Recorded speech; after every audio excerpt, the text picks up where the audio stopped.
It's not often we get applause during the lead-in. That's great. Glad everybody's excited. Probably about the Bears game, too.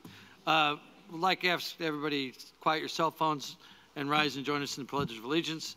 And welcome to the 23rd of September Valley View School Board meeting. Mr. Zach. I pledge allegiance to the flag of the United States of America and to the republic which stands one nation under God, indivisible, with liberty and justice for all. Member Campbell, the board affirmation statement, please. Our mission is to empower all learners to be college and career ready and to develop, grow, and achieve as productive citizens. Dr. Mitchum, the agenda as presented. Yes, Mr. President, I'd like to ask that the board approve the agenda as presented. Motion? Second. Motion seconded. All those in favor say aye. Aye. Opposed, same sign. Ayes have it. Consent agenda items. Dr. Mitchum. Yes, Mr. Quigley, I'd like to ask that the board approve consent agenda items 5.1 through 5.7. 5.1 board meeting minutes 9/9/19. 5.2 designation of depository. 5.3 student activity contract approval request Pioneer Elementary with Scholastic Book Fairs. 5.4 student activity contract approval request Jonas Salk Elementary with Follett Book Fair. 5.5 student activity contract approval request Jonas Salk Elementary with Interstate Studio.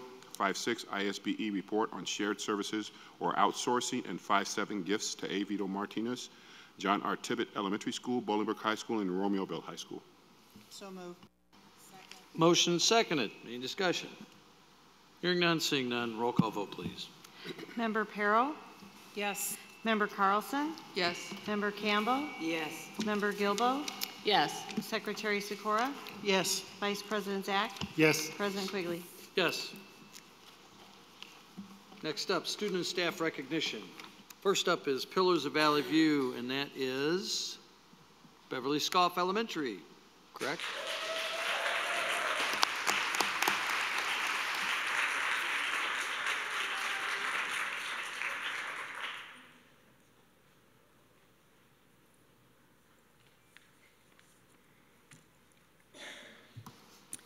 Good evening, Dr. Mitchum, senior leadership, members of the board, and community members.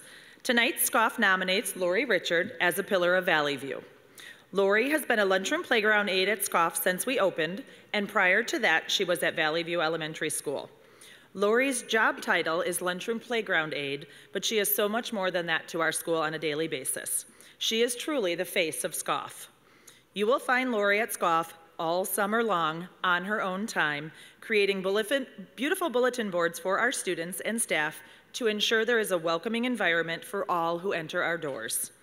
All staff and students enjoy seeing her creations. Lori continuously goes above and beyond with our students, as she is a community member and knows many of our families personally, and she refers to SCOFF as her home. Lori has a heart of gold and is truly an asset to the Valley View School District. SCOFF is proud to recognize Lori as a Pillar of Valley View.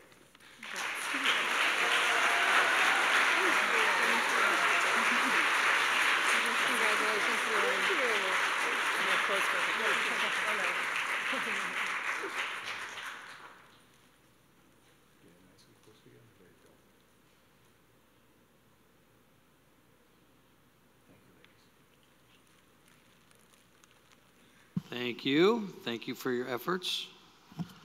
Next up, AP Scholars, BHS.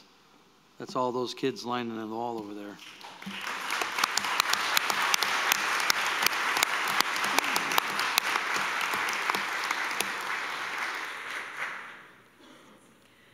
Good evening. My name is Chris Ruddy, Assistant Principal at Bolingbrook High School. When you started the meeting, Ms. Campbell, you said that one of the goals of the school district is to ensure that our students are college and career ready. I think the young people who stand behind me today are a true testament that Valley View is accomplishing that goal.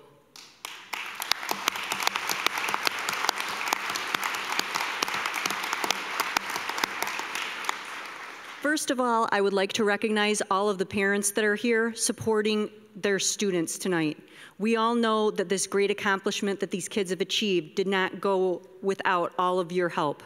You were aware of all of the very, very late night study sessions, the late phone calls, a couple tears possibly before AP exams, and you were there when they needed you the most to just give them a hug and tell you that they were just going to do their best and you love them no matter what. So thank you for being here and supporting our students.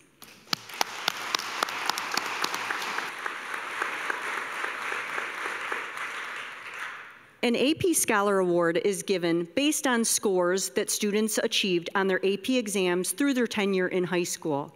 Bolingbrook High School currently has 187 students that have earned an AP designation this school year. I would like to start out by recognizing 122 of our AP scholars who scored a 3 or higher on 3 or more AP exams. The students that are with us this evening are, if you could come forward when I say your name, please. Maria Alvarado, David Brooks, Kira Carthens, Xavier Chapman, Cole Claffey, Edward Kojaloon, Joseph Corso, Nyantara Das, Angela Guevara, Andrew Herman, Jalen Javier, Ethan Jones, Jennifer Leon, Kelly Medina, Christian Melendez, Benjamin Nelson, Oluwatosin Oluwabi, Tinu Oluwabi, Zebulon Pagel, Aliyah Paniagua, Trisha Patniak, Nicholas Shaw, Anika Singh, Amari Singleton, Kira Strong, Karina Torres, and John Williams.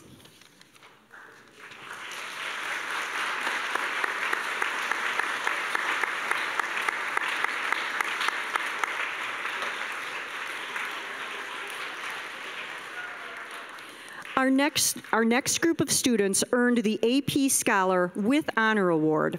This award is granted to students who receive an average score of at least a 3.25 on all AP exams taken and scores of 3 or higher on 4 or more exams. We have 34 students with this distinction this year, and those that are here, I will announce them now. Eric Benabov, Breon Bell, and not here, but very proud parent in the audience, Bailey Berry, Jared Boabeng, Adrian Castillo, Alberto Delgado, Nathaniel Gibbs, Emily McKeever, Zachary Moses, Neil Nigos, Madeline Spangler, Kivette Tab. Congratulations.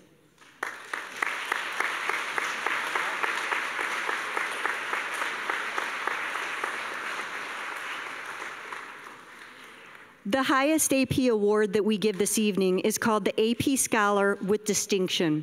It's granted to students who receive an average score of at least a 3.5 on all AP exams taken and scores of 3 or higher on 5 or more of these exams. We have 28 students that have been awarded this distinction. Those that are here tonight are Jacob Chow, Kyra Lottie, Brendan Wagner, Annabeth Young, and Aileen Zavala. Congratulations.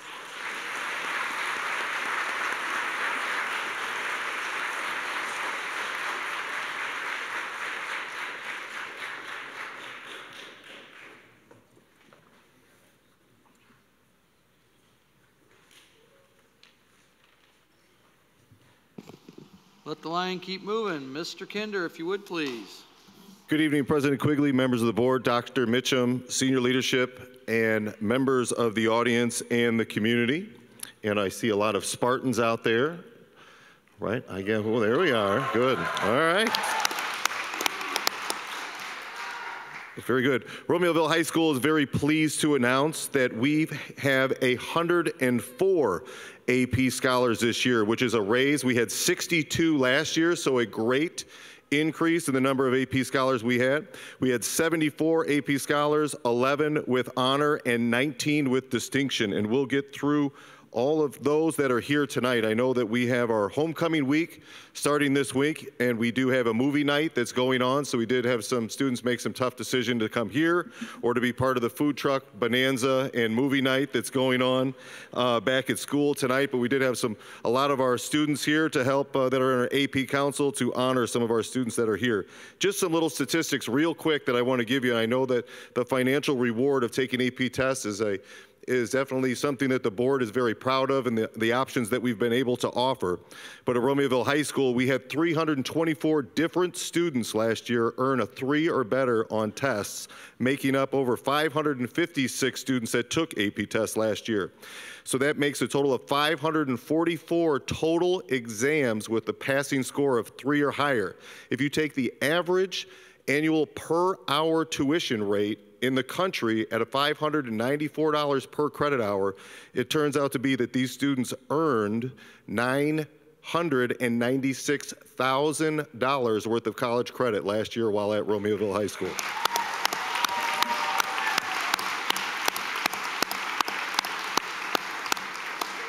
So kudos to our students and our parents and our school board and also the community members that help put forth many scholarships to give opportunities for our kids to pay for those exams while they're in high school. So we appreciate our community members. I know the DuPage Township and other sponsors that came through along with the board as well. So without further ado, the members that are here, the AP scholars, we have Daytun Adelebo, Hamadi Azizi, Christine Bello, Angelique Izagire, Kate Katauskis, Jenna Madrell, Faith Miller, Madeline Oderio, Jacob Pepowski, Fatima Warich, Amelia Vadad, Eleanor Zahorik, Natalie Zawatsky. Next, we have those that earned a 3.25 on all AP exams, earning them the honor status. We have Rocio Contreras and Praise Osenloy.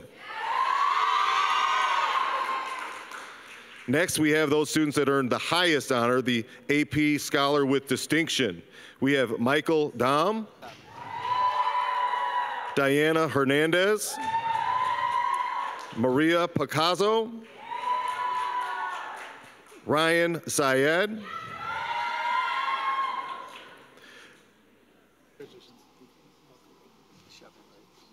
and the last two students I saved for last, even though they've earned this distinction as well. But we have our first student that I'd like to announce is that she was a National Merit Scholar commended status. That means she was placed in the top 50,000 students of the 1.5 million high school students that took the PSAT last year. So it puts her in the top 3 academic % in the country, and that's Arda Osmani.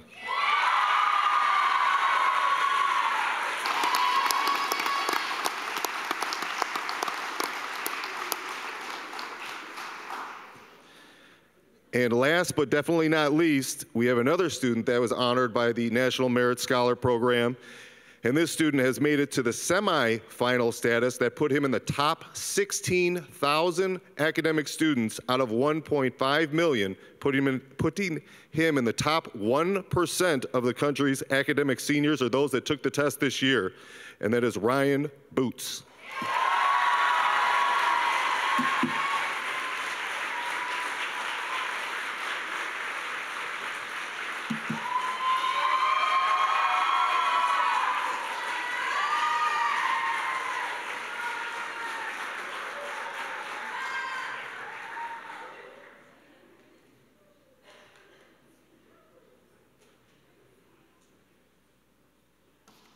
So as they're exiting the room, I know if I had a choice between a food truck,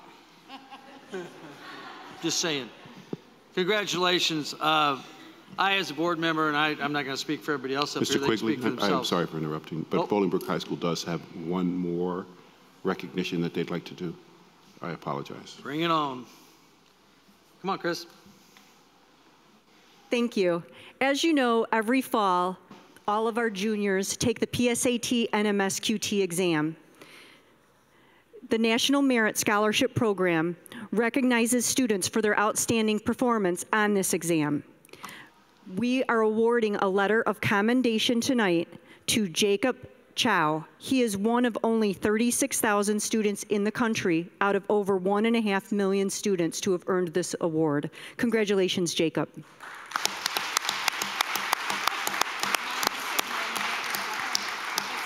And I think he's outside taking a picture, so I'm going to go and give this to him. He went for the food truck.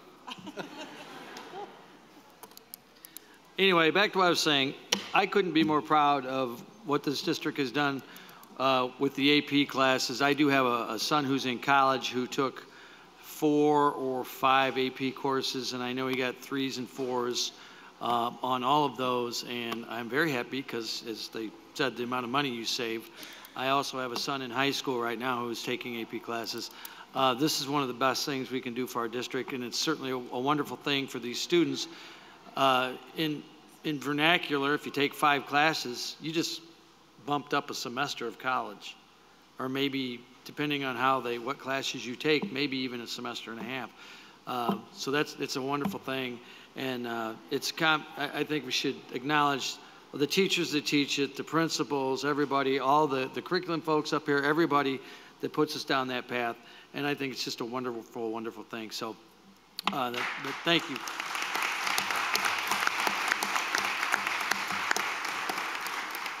And not forget the kids who worked their tails off to get there. So moving down the agenda, board liaison reports from my right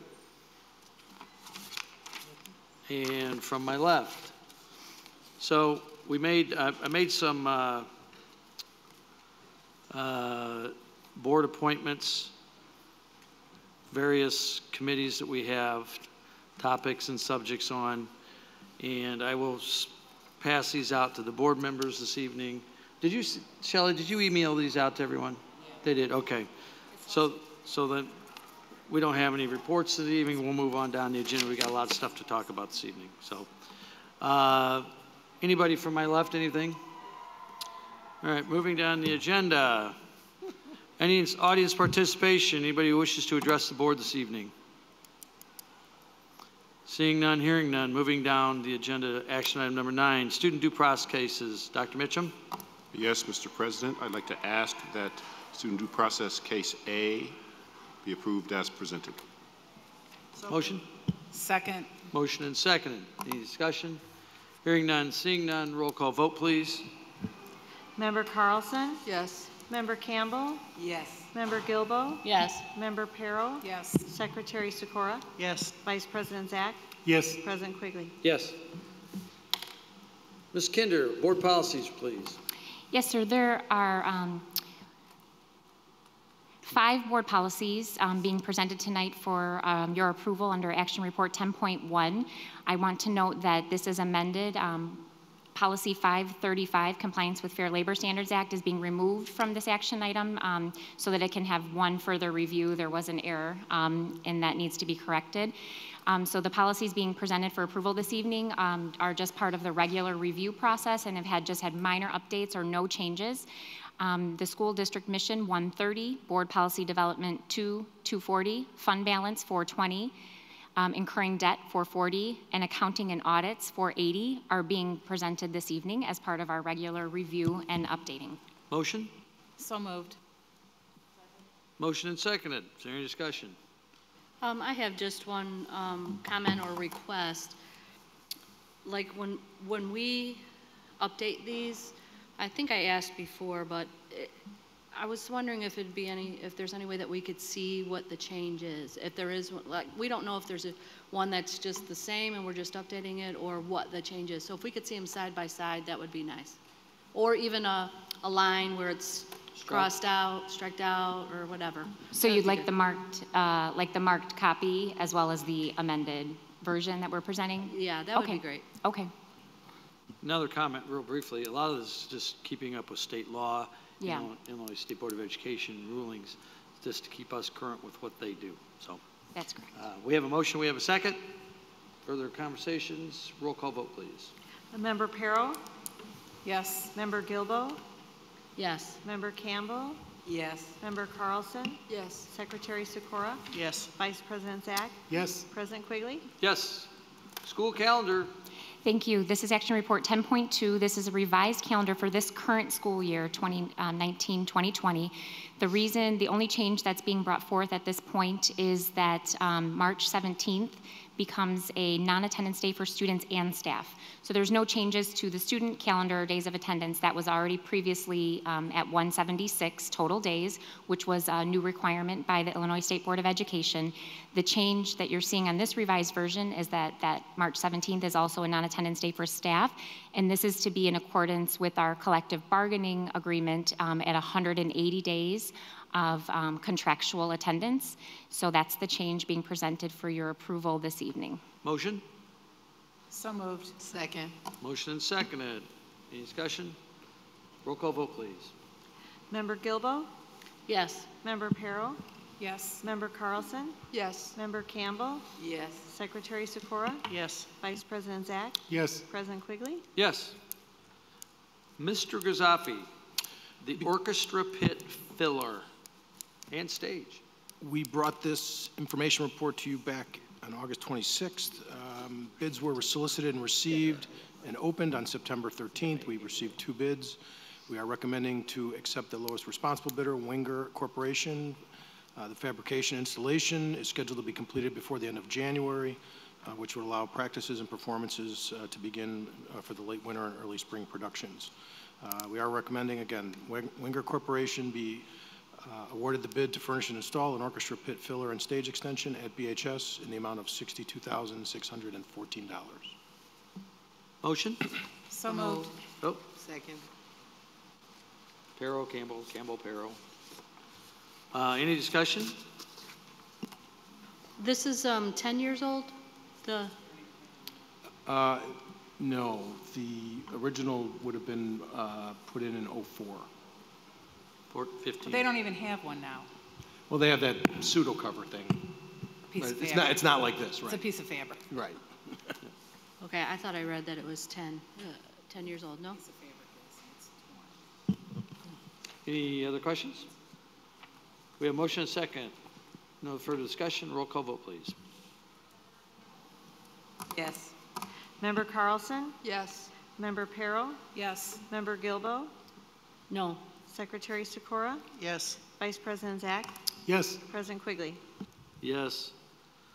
At this time, I entertain a motion to adjourn temporarily the general session and go to public hearing for the proposed budget.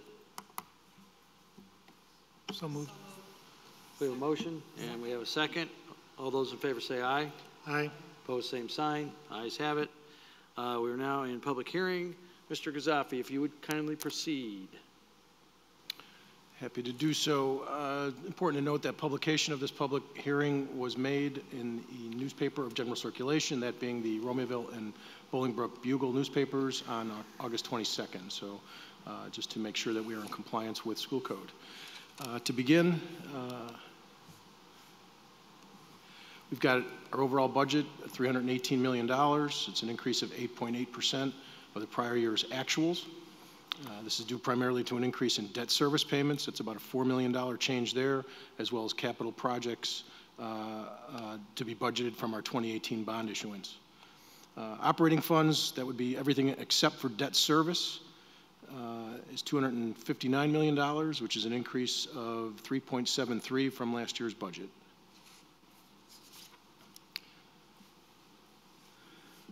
The changes for 2019-20, we've got an increase of $1.47 million in evidence-based tier funding. We are 68% adequacy, at 68% of adequacy. When we started, when EBF came into play, evidence-based funding, we were at 66%. So we've moved up 2 percentage points. As I indicated at that time, when evidence-based funding came into being, that it would take us quite some time to reach adequacy in the state's eyes. But it is certainly a step in the right direction. We've budgeted increases in salaries based on the collectively bargained agreements with our various personnel, incorporated benefits at a 6.5% increase in claims and fixed costs.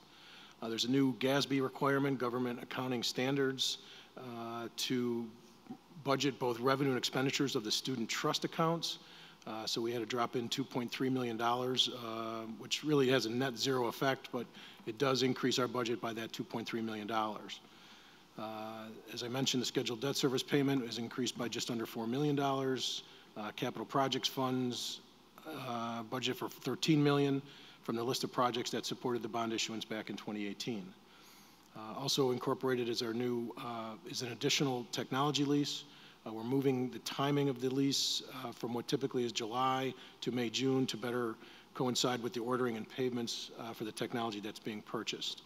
Summer just seems to go faster and faster, and so time is of the essence to make sure we get those items received, implemented, commissioned, and ready for disbursement as soon as the students and staff return for the new school year.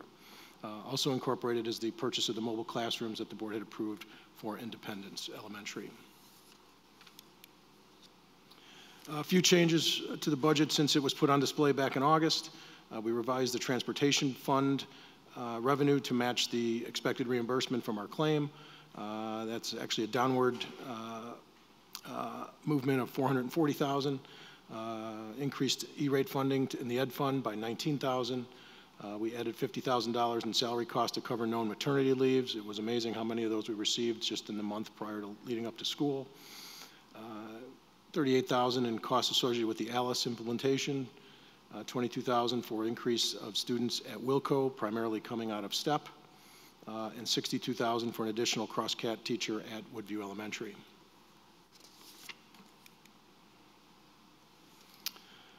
Source of revenue, really not a whole lot of change from the last many years. We're still 74% locally funded. The Fed dropped about 1% to $14.7 million, or 5% of our overall budget. State revenue, $60.9 million, or 21%.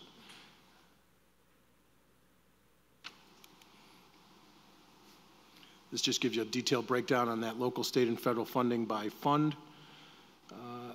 The figures above 57, 39, and 4 include that $89 million. That's an on-behalf payment. I've spoken about it for years. The money actually never is received by the district, nor is it ever paid to TRS. It's just a book entry only. But you can imagine how much that artificially inflates our budget by close to $90 million. When you back that out, the figures at the bottom of that chart reflect the true percentage revenue, source of revenue in terms of local, state, and federal, totaling $296 million all in.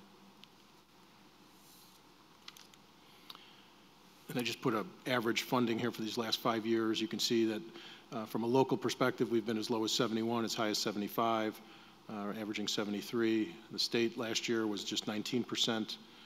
This year up to 21%, and the Fed has gone anywhere between 5 and 7. In terms of where our budget goes, about almost 2/3 are salary and benefits, as you can see here. It's kind of hard to read up there, but in the blue, the big half of the pie on the right-hand side is salaries.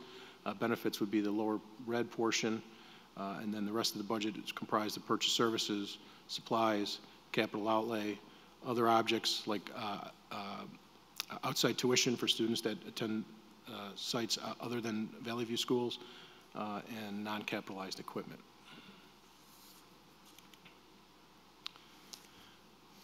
When we presented the tentative budget back in August, we had a balanced budget. I think we were, I don't know, $12,000 to the bad. With the changes that I mentioned, we're $610,000, which in a $260 million budget is next to nothing.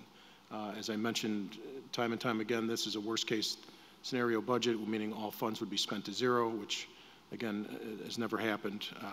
And so, for all intents and purposes, we're in as good a shape as we've been, projecting about 119 days of fund balance, giving us just about 4 months of reserves there. And so, again, nice position to be for once. Our projected balances depicted here on this chart. A little bit of a decrease in the ed fund. Most of the other funds kind of holding their own. And the most important bar would be on the right-hand side, the beginning balance and ending balance for all intents and purposes. No change there at about $84 million.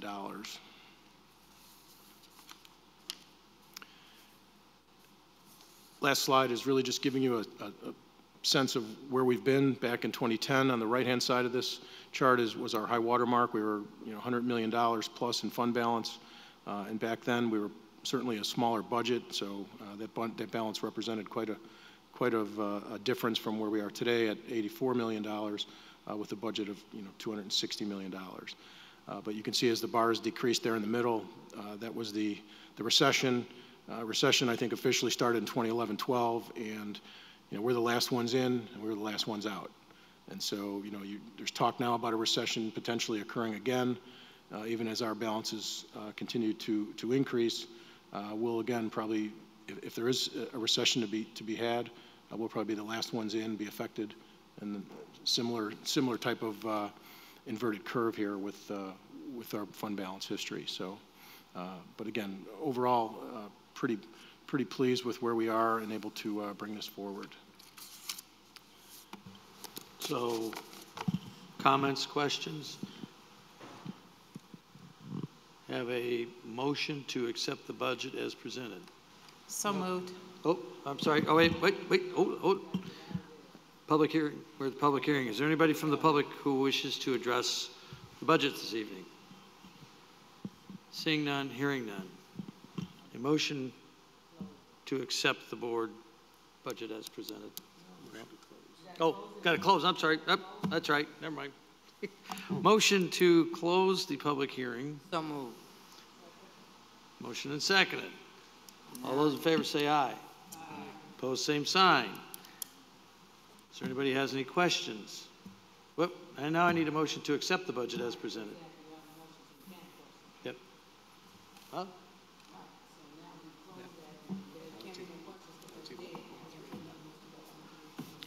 Are we out of closed session? Yep. Or public hearing, rather? Back to 11.2. The next motion would be to approve Resolution 2003, adopting the budget for fiscal year 2019-2020. Motion? So moved. Second. We have a motion, we have a second. Is there any discussion? Hearing none, seeing none. The roll call vote would be in order. Member Campbell? Yes. Member Gilbo? Yes. Member Perrell? Yes. Member Carlson? Yes. Secretary Sikora? Yes. Vice President Zach? Yes. And President Quigley. Yes. Final action this evening is a recommendation to extend a contract for snow removal and salting at Bolingbrook High School. This contract was originally awarded back in December of 2017 through a competitive bid process. At that time, we included a one-year agreement with 2 one-year extensions. Last October, the board approved the first of 2 one-year extensions. This request is for approval of the second and final extension of their contract. They've maintained their snow plowing rates from last year while requesting a slight increase in equipment rates and salting applications, resulting in an estimated contract increase of less than 2%. So at this time, we are recommending an approval of a one-year contract extension with Premier Snow and Ice to provide snow removal and salting at Bolingbrook High School for an estimated contract cost of $53,422. Motion? So moved. Motion and seconded. Any questions about snow removal? I do. Have we looked at the numbers for our guys to do it themselves? It's been some time since we've done that. We did do that, 6-7 years ago. At the time, we were contemplating buying some additional equipment, some additional labor. Just to give you a sense, I mean, overtime runs about 24% of our overall overtime. Last year was about $57,000. Rock salt, we spent $60,000 for the district for every campus other than Bolingbrook High School. And so, no, in answer to your question, no, we haven't analyzed it completely to see if it would make sense to go back in-house. If that's something that you would like us to pursue, we certainly could. Yeah, if you wouldn't mind, we'll just check and see.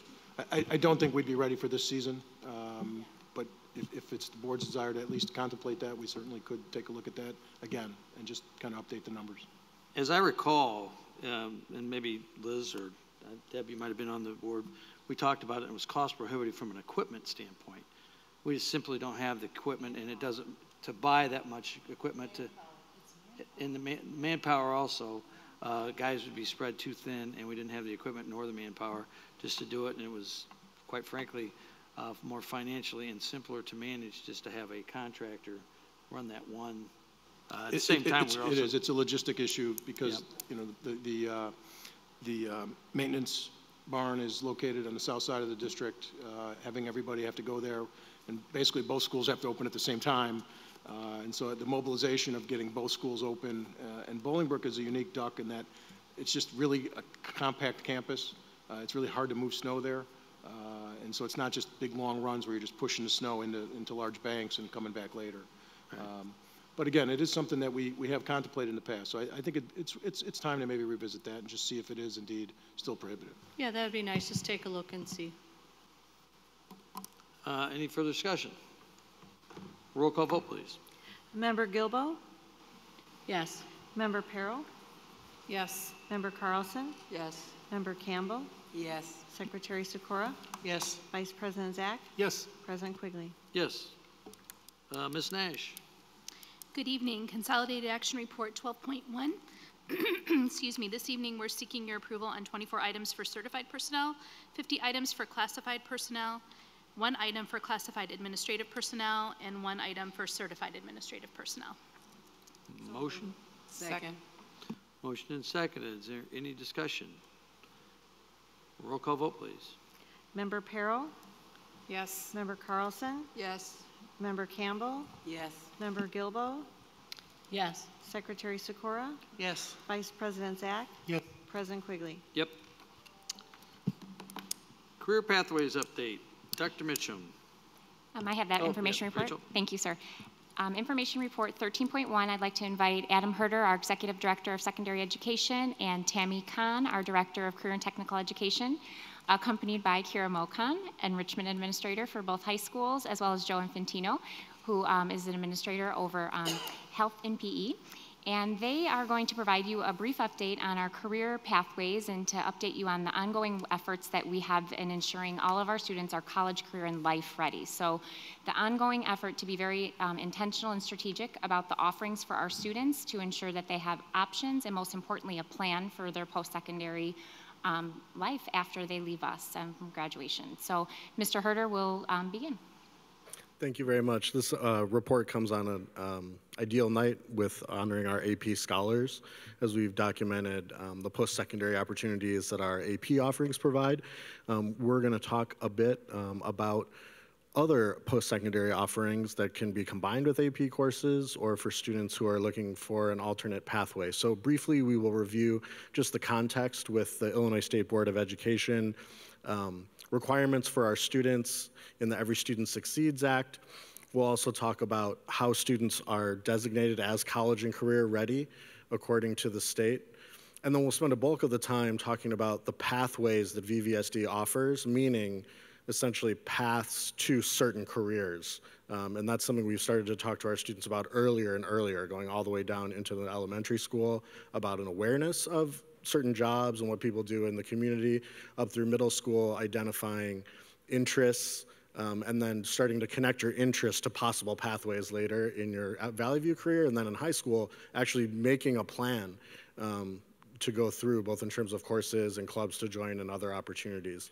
And then we have a few information reports after this one that we wanted to embed here, just to show you that those are intentionally being brought to further cement our pathways and ensure that our students have post-secondary options that Tammy will talk about that offer certifications or endorsements similar to what those AP credits offer that would allow students to advance into their career further ahead of everyone else in the job market once they leave high school.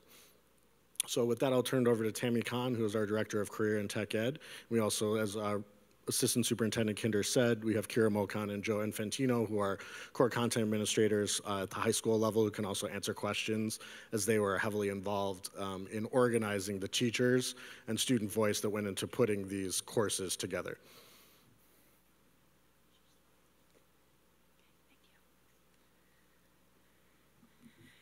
So since this first part is a review, I'm going to try to go through this like the old FedEx commercials really quickly and do my speed talking. So ESSA legislation was approved in 2015.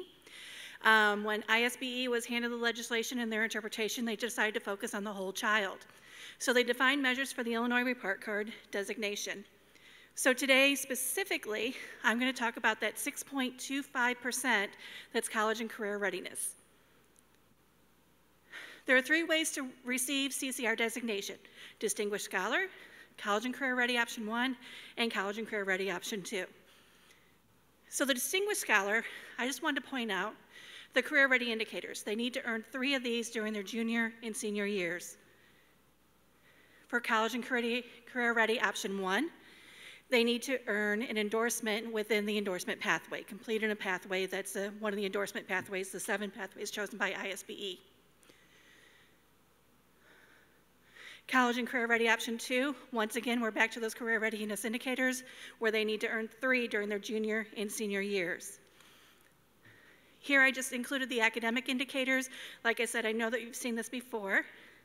So I want to focus again on the career readiness indicators, specifically industry credentials, dual credit career pathway course, which is college credit earned, completion of a program of study, and 2 or more organized co-curricular activities. I know in the past we've brought some information to the board about community service, in that we're encouraging all of our students to participate in community service, and it's also one of the designations, one of the indicators for the designation. So in February, I was tasked with doing a VVSD pathways audit, and off to the side you can kind of see what we did. Those are 5 of the pathways, and you can see the bottom little excerpt there shows just what it looks like going across, where it shows the courses that we offer, the certification, and the early college credit. And as we move to the right on that form, it also goes to what's offered at Wilco and what's offered at JJC. So in beginning this, we reached out to our curriculum staff, department chairs, teachers, and our community partners. So our partners that we reached out were Wilco, JJC, COD, Lewis University, St. Francis, ISU, U of I, and our chambers of commerce. Next, we identified the strengths and opportunities. So the strengths. Next year, I'm happy to say that we're going to be able to offer 15 dual credit courses, 30 industry credentials, and 21 AP courses. So one of our strongest areas is the computer science pathway. AP, dual credit, industry certifications are all available within our computer science pathway.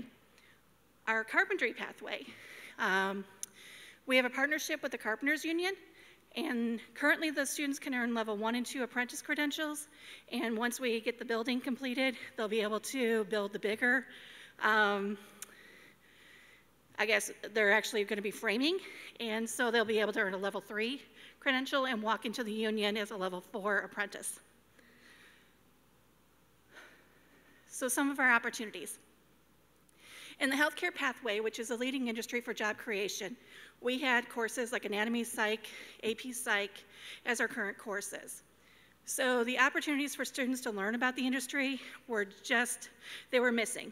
And so far we've already had approved the mental health and stress management course, where students would earn certificates in mindfulness and mental health and dual credit.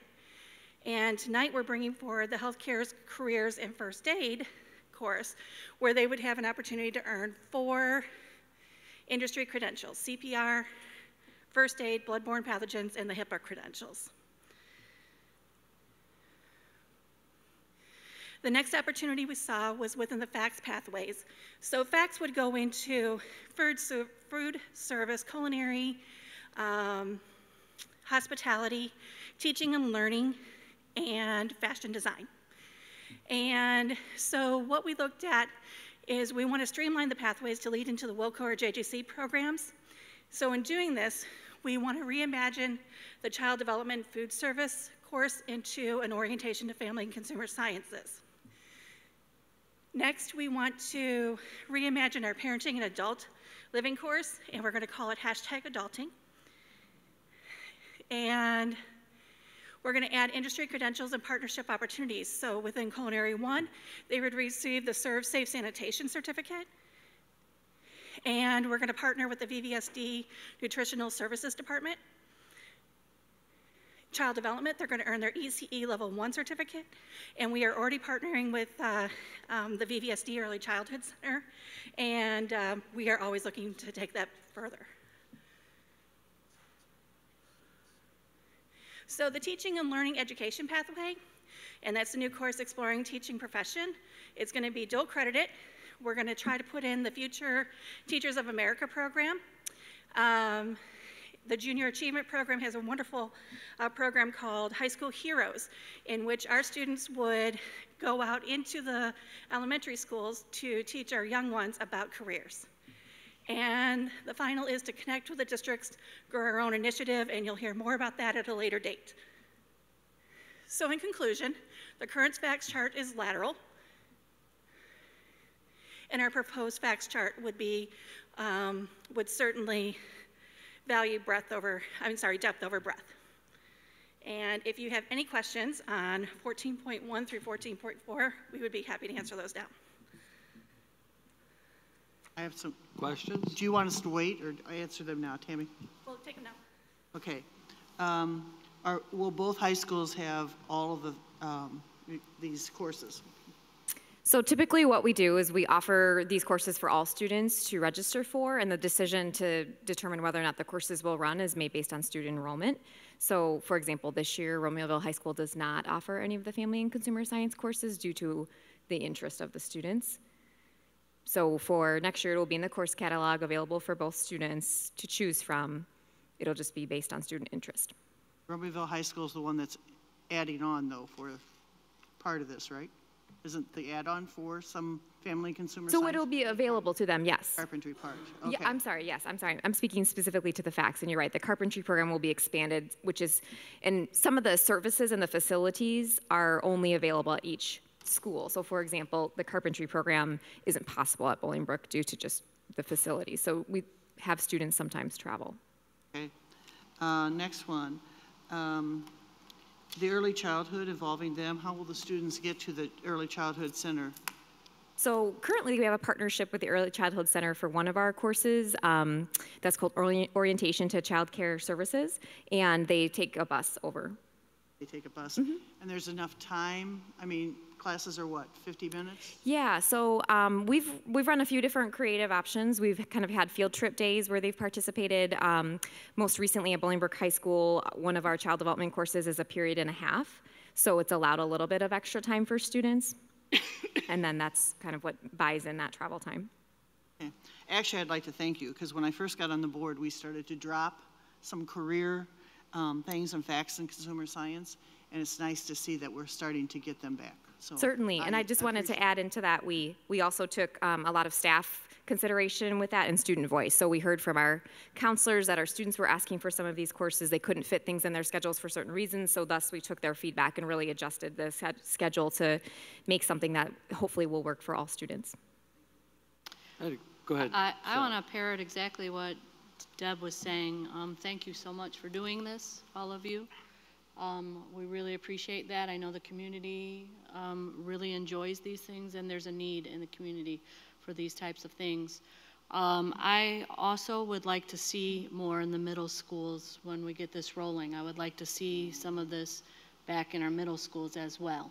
So hopefully if this all goes well, we can even do that. That would be awesome. Thanks.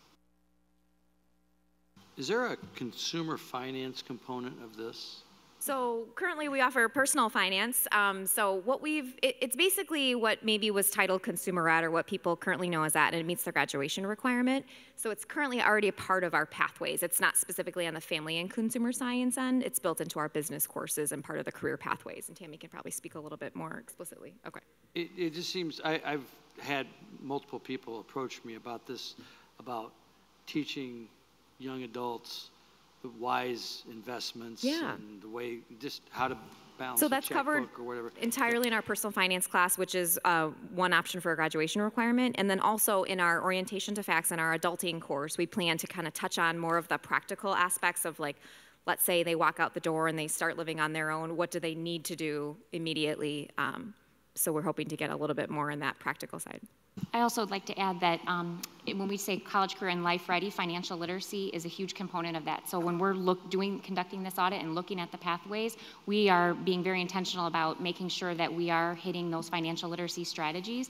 And it's not just limited to the personal finance course, which is a graduation requirement. Thank you. I have a question. Maybe Tammy, you can answer this.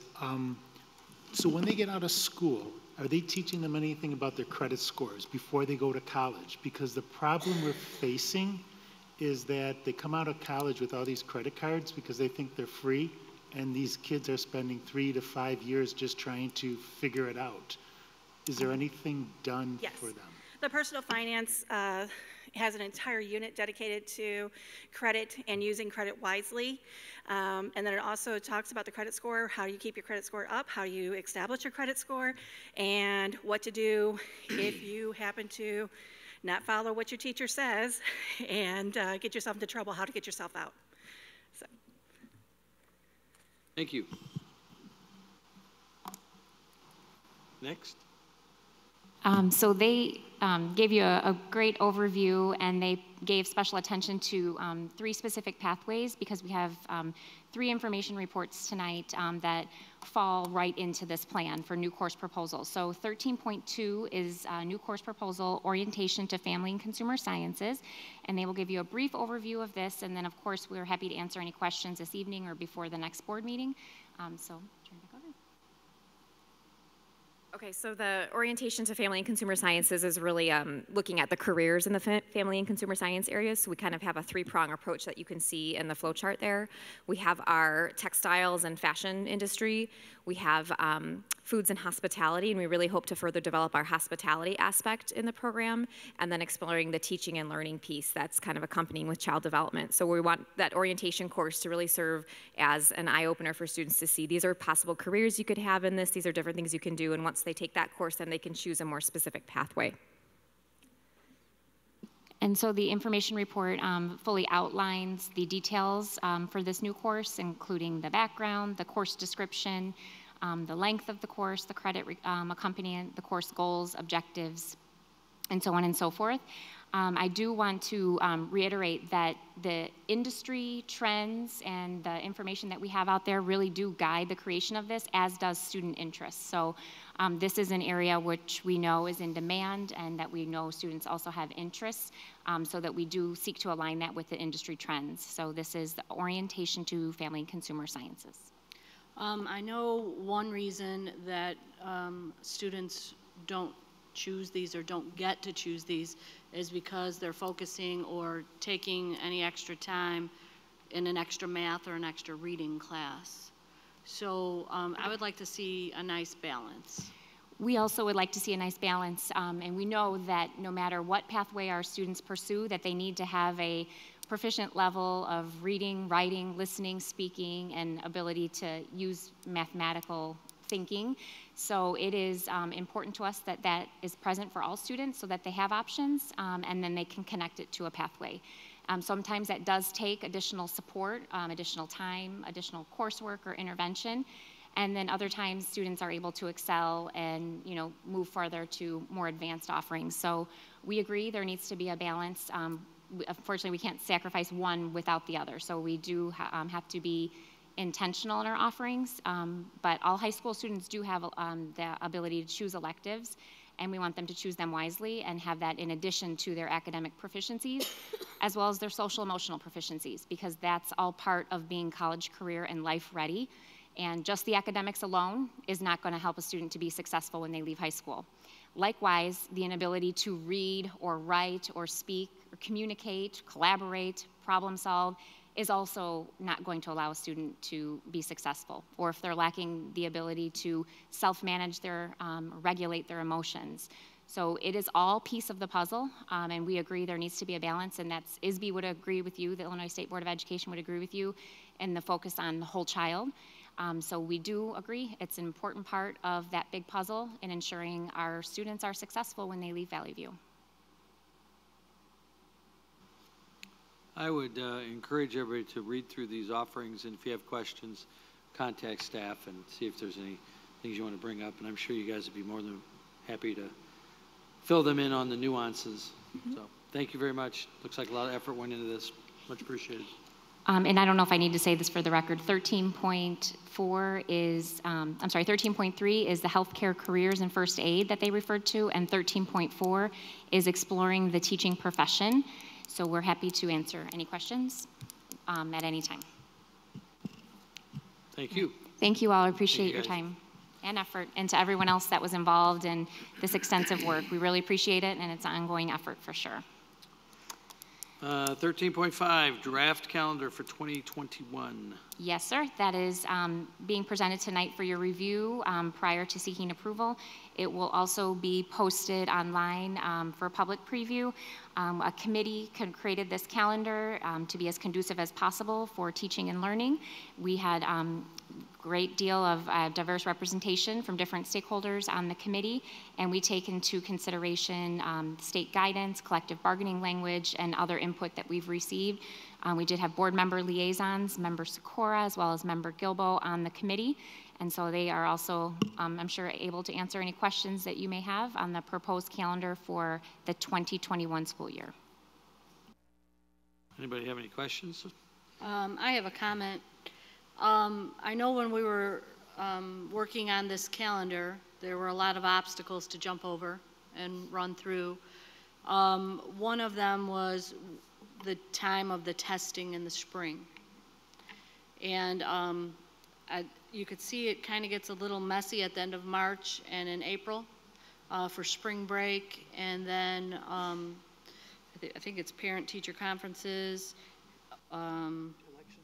And election, and then Good Friday, and it's really hard, I know, for teachers to teach when, you know, they're off for some days, then they're back on, then they're off, then they're on, then they're off. It's really hard for students to learn during those times. Everybody tried to take that into consideration, but I think when the state testing, we don't know about it until, who knows, the very end sometimes.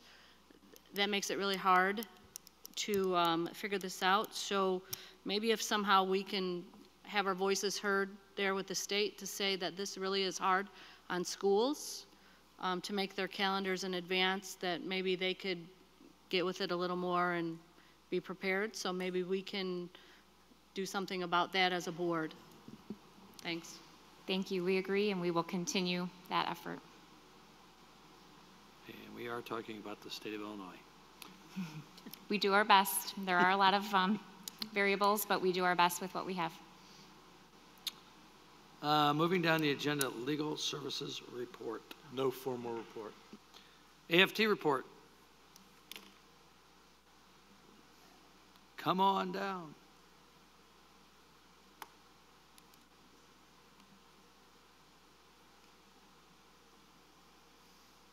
Hello.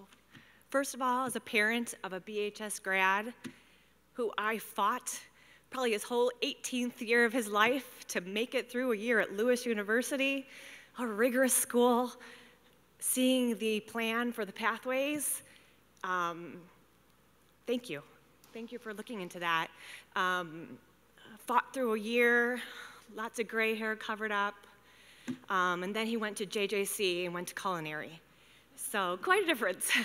But I'm very encouraged to see that for children like my son, who I wish it wasn't in place for when he was there, but I'm happy to see that that's coming. And I know, Ms. Gilbo, you talked about that last year. I remember when you said, let's look at careers. AP is great. My older son, that was him.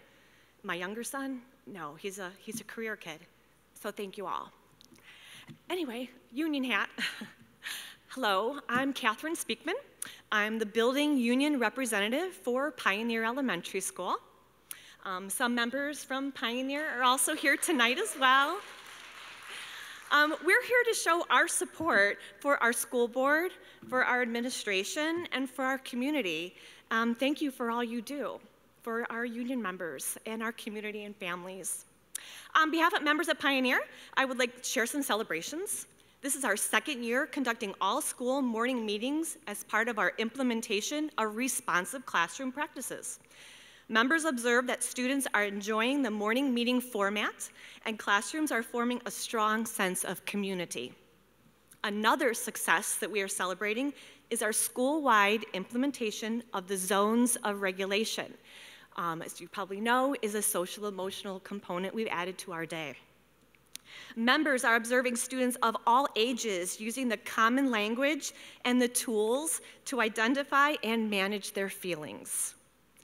A component of Responsive Classroom is gathering students' hopes and dreams at the beginning of the school year.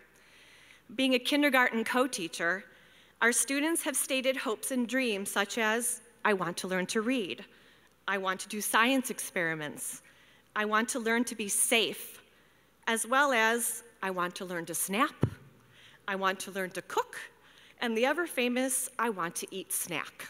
Their dreams are really high there. I asked members of Pioneer to share some of their hopes and dreams. We hope our students will continue to love coming to school each day. I hope and dream that each student will feel and know that they belong and are important.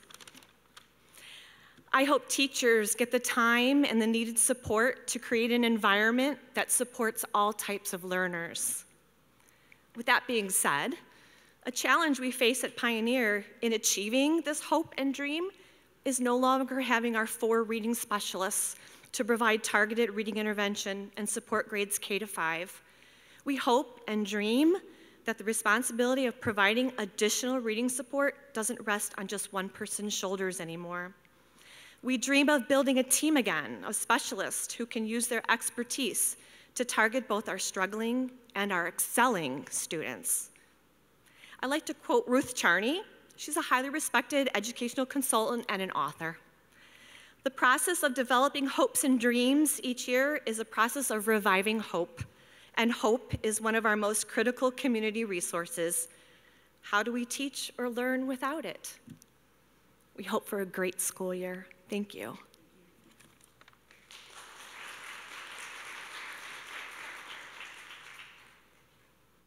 Valley View Council report. No report. Valley View Office Personnel Council report. No report. Any old business before the board this evening? Any new business before the board? Any questions from the public on actions we have taken this evening? Any announcements by the board? I just want to remind everyone that H2O is having their annual 5K. It's the Cheesy Pretzel 5K this year on Sunday, October 13th. It's a 5K or 1 mile fun walk. And you can go to hearthavenoutreach.org to register. Thank you. I want to say congratulations to the RHS band. They're winning awards. Keep it up. Go Spartans. Anyone from my right? I just want to point out, thank you to Dr. Pascavage and the staff at VHS for putting on a wonderful presentation on the rededication of the football field. I have gotten tons of texts and emails from the general public, people I know, saying how cool the field was. A lot of people watched that football game on Monday afternoon, although the outcome wasn't what we had hoped for. Great facilities, and we have talked about this around. We understand that the facilities in these buildings and the grounds belong to the community, and we have a duty to take care of those, and that just is an opportunity to showcase it. We'll be doing the same thing in Romeoville as all these fields get done, and so on and so forth. But please take that back to your staff, Dr. Pascavage. It was a wonderful presentation, and I know that that doesn't just happen in a vacuum, and you're dealing with a lot of elected officials. You got people coming and going, and you know, a full house of folks and everything. So again, my congratulations, and look forward to doing the same thing in Romeoville when the opportunity comes, and we will be cutting that ribbon, hopefully on that building for the construction, whenever the construction program, whenever that is going to be done. What's the, anybody got a drop date on that? What's the date that that might be completed? Spring? Sometime in spring? That's wonderful. So that's my 2 cents worth. Let's see. Oh, that's it. Okay, thank you. Any announcements by the administration? Dr. Mitchum, Ed, Al, come on down, Adam. Yeah, you got a public meeting, Bob. Thank you. I just wanted to plug one of our middle school events. It's coming up on October 3rd at 5 p.m. here at Lukanzik Middle School. Is the One Book, One Middle School celebration event. This will be the second year. Every middle school student gets a book heading into the summer. This year, the book was titled Ghost. And while the author was not available, we have a speaker who's highly connected to the book who will be here. So at 5 p.m., there will be a food truck here with a lot of different food options. And then at 6 o'clock, the speaker will begin his program in the auditorium here at Lukanzik. So that's October 3rd at 5 p.m., food truck, 6 p.m. program, ending at 8 p.m. Thank you. Thank you. Any other questions by the administration or comments by the administration? Seeing none, hearing none, any comments by the public? If not, a motion to adjourn general session, return to executive session for the purposes of pending litigation. Motion would be in order. We have a motion, we have a second. All those in favor say aye. Opposed, same sign. Have a nice and safe evening and happy fall. It's here. Yeah.